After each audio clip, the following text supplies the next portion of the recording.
son zamanlarda elektriğe, doğalgaza aşırı miktarda zam geliyor. Doğru mu? Bu Türkiye'de olmak zorunda. Bundan sonra başka bir hükümet de gelse böyle olacak. Niye? Çünkü Türkiye'de üretim yok. Üretim olmayan yerde ne olur? Ya sigaraya yüklenecek açığı kapatmak için, ya telefona yüklenecek, ya doğalgaza yüklenecek, ya elektriğe ya suya yüklenecek. Bunları da değişimli yapacak. Mesela 2 defa aynı şeyi arka arkaya yaptığı zaman ne olur? Millet mırıldanmaya başlar. Budur. Başka bir açıklaması yok bunun. Türkiye'de tarım geride, sanayi geride, üretim de yok, işsizlik de var. Bütçede açık çıktığı zaman ne olacak? Bana bunu birisi söylesin. Ya benzine zam gelecek. Benzine zam geldiği zaman arka arkaya hepsine zam gelecek. Bundan evvelki böyle olmadı mı? Bundan önce olanlar böyle olmadı mı? Ben bilmiyorum. Ben böyle görüyorum. Durumu da hiç iyi görmüyorum zaten ama yapabilecekleri bir şey yok. Çünkü açığı kapatmak zorundalar. Yırtık devamlı büyürse ne olur? Pantolon ayaktan düşer. Pantolonu da ayaktan düşürmemek için ne yapıyor hükümet? Bundan sonrası da böyle olacak. Ne zaman bir üretim olur, ne zaman insanlar istihdam olur, ne zaman insanlar rahatlar, o zaman hiçbir şeye zam gelmesine gerek yok. Evladım emekliyim zaten. Söylemenin hiçbir anlamı yok, gereği de yok yani. Mahvolmuşuz zaten. Geçinemiyoruz bile. Benim cebimde şu anda 4 lira para var. Ona göre hesap ediyoruz. Zam ne yapacağımızı şaşırmışız yani. Dolaşıyoruz böyle deli danalar gibi. Zam işte halimiz bu yani. Yani son bir yıl içerisindeki zamlar zaten maşallah ardı arkası kesilmiyor. Üst üste zamlar geliyor. Yani burası bir giyim mağazası. Giyim mağazası olması sebebiyle hem aydınlatma hem içeri serin tutmadan taraf, bir de malum Urfa Türkiye'nin en sıcak bölgesi. İçeri serin tutmak için mecburen klimayı çalıştırıyoruz. Klimayı çalıştırmasak içeri çok sıcak oluyor, kimse içeride durmuyor. Klimayı çalıştırsak bu sefer altından kalkamıyoruz. Yani zaten milletin alım gücü düşmüş, bizim satışlarda çok ciddi bir şekilde etkilenmiş.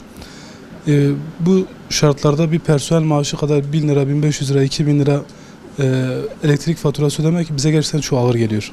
Yani artık neredeyse iş saatleri içerisinde karanlıkta satış yapmaya başlayacağız. Yani artık elektrik faturasının altından kalkamıyoruz. Baktığımızda normal zam olarak %30'luk bir zam gözüküyor ama bunu KDV'si, tüm vergilerini vurduğumuzda hemen hemen %100 zam gelmiş ve vergilerle beraber kullanımdan daha fazla bir fatura ödüyoruz.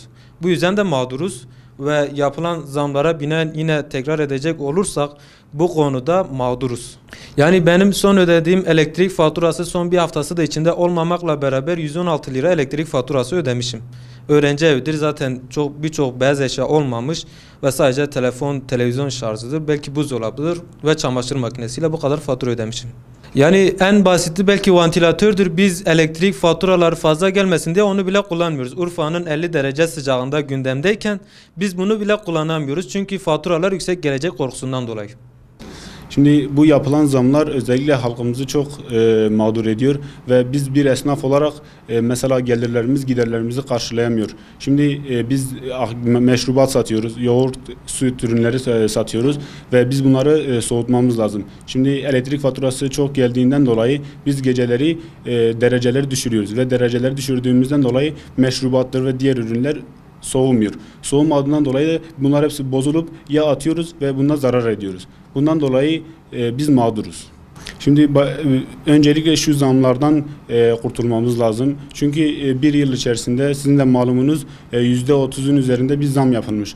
Şimdi dediğiniz gibi Türkiye'nin en sıcak bölgesinde yaşıyoruz. Klima almışız ama yakamıyoruz. Çünkü fiyatlar, elektrik faturası bize daha çok geliyor. Şimdi son 3 ayı söylemek gerekirse son ay 900 geldi, ondan önceki ay 850, ondan önceki ayda 800 geldi.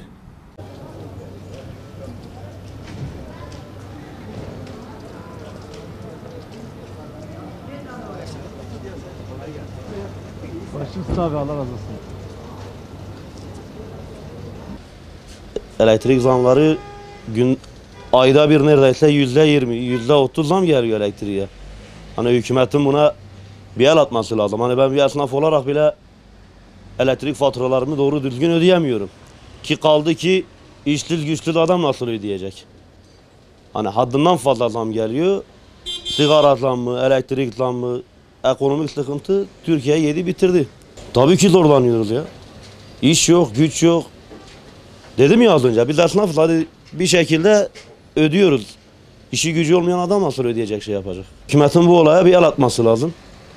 Özellikle TEDAŞ, VEDAŞ bu tür kurumlara devletin gerekli tedbiri alıp bunlara bir çözüm odaklı projeleri sunması gerekiyor bence. Bizden daha fazlasını sadece şeyini ödüyoruz zaten. Okuma bedelini ödüyoruz. Kaçak kullanım bedeli. Milletin kullandığı kaçağın şeyini biz niye ödeyelim ki?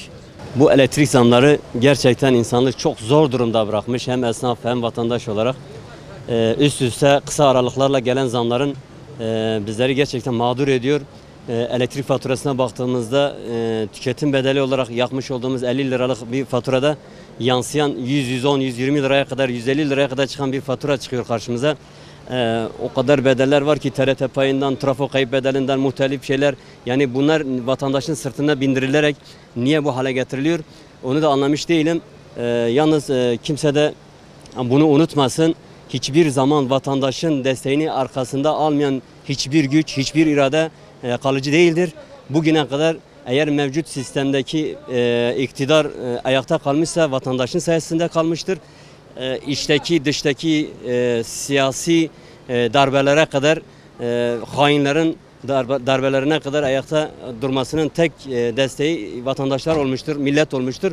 Eğer bu şekilde millete sırtını dönüp milleti mağdur etmeye devam ederse onun da çok kısa bir ömrü olacağını kesinlikle buradan bunu görüyoruz. Çünkü daha önceki tecrübelerimizden mevcut hükümetlerin kısa aralıklarla gelen zamların hükümetlerin ömrü çok kısa olmuştur. Zamların kaldırılması için Türkiye şu anda ekonomik olarak, siyasi, iktisadi olarak yani bir cennet şeyindedir, konumundadır. Yeraltı, yerüstü zenginliklerine o kadar çok zengin ki %70, %80 oranında madenlerinden tutun ufak bir basit dünya geçimini sağlayan mesela bir sülük dünyanın %70'i karşıladığı bu memlekette bu insanlar bunu şu anda değerlendiremiyor. Vatandaşından kullandıramıyor.